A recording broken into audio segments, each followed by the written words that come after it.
Hi students, now problem number 7. During an adiabatic process, the pressure of a mixture of monoatomic and diatomic gases is found to be proportional to the cube of the temperature. Find the value of gamma, which is the ratio of Cp and Cv.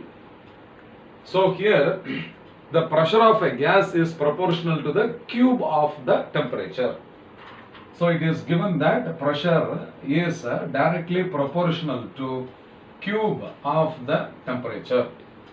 I can rewrite the equation in a different way. So this is T cube proportional to P, because both are directly proportional to each other. Or once again I am going to rewrite this T power 3 divided by P is equal to a constant. So this I call it as equation 1. Okay. Now for an adiabatic change, for an adiabatic process,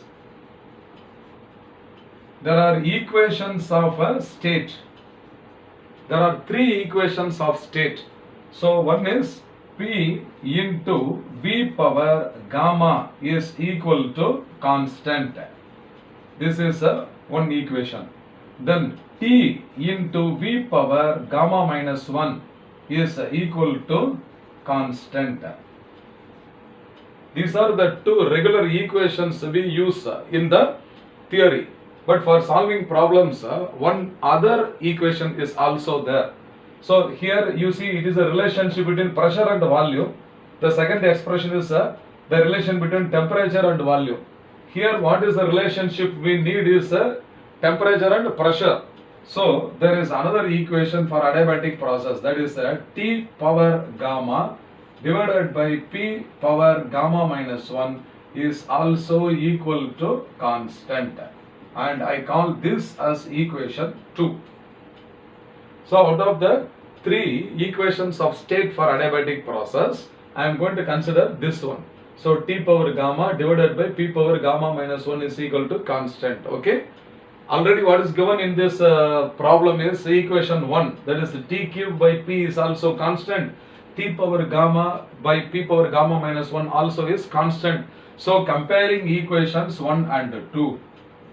Comparing equations 1 and 2, I can write T power gamma divided by P power gamma minus 1 must be equal to T cube divided by P power 1. Is it not? So now I have equated the left hand sides of equations 1 and 2. So the powers can be equated. The powers also can be equated. So what I can do now? This also can be expressed as gamma by gamma minus 1. So gamma divided by gamma minus 1 must be equal to 3 by 1. 3 divided by 1. Now you cross multiply.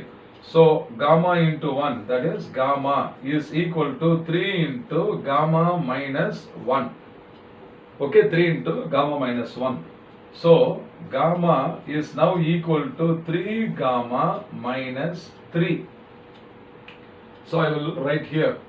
So 3 gamma minus 3 is equal to gamma, or 3 gamma minus, this gamma is taken to the left hand side, minus 3 is taken to the right hand side. 3 gamma minus gamma is how much? 2 gamma. Okay. So 2 gamma is now equal to 3, or what is gamma now equal to? 3 by 2. Okay, so this is the expected answer. So we have studied that gamma is the ratio of the 2 principal specific heat, molar specific heat capacities of the gases, that is Cp by Cv is equal to gamma. That only is asked to find the value of gamma. So we have found the value of gamma is 3 by 2. So my dear students, see for competitive examination, the equations of state for the adiabatic process. All the three you write and practice. We have studied for isothermal process, P into V is equal to constant. That is called an equation of state. Understand? Because it is relating, this equation is relating the state variables. So it is called as equation of state. So how many equations of state are there for the adiabatic process must be thoroughly understood by you. Understand? So the relation between pressure and volume, temperature and pressure. Unless you know this, you cannot solve this problem. Okay, my dear students, be thorough with all the equations of state. I hope you must have understood well. Fine.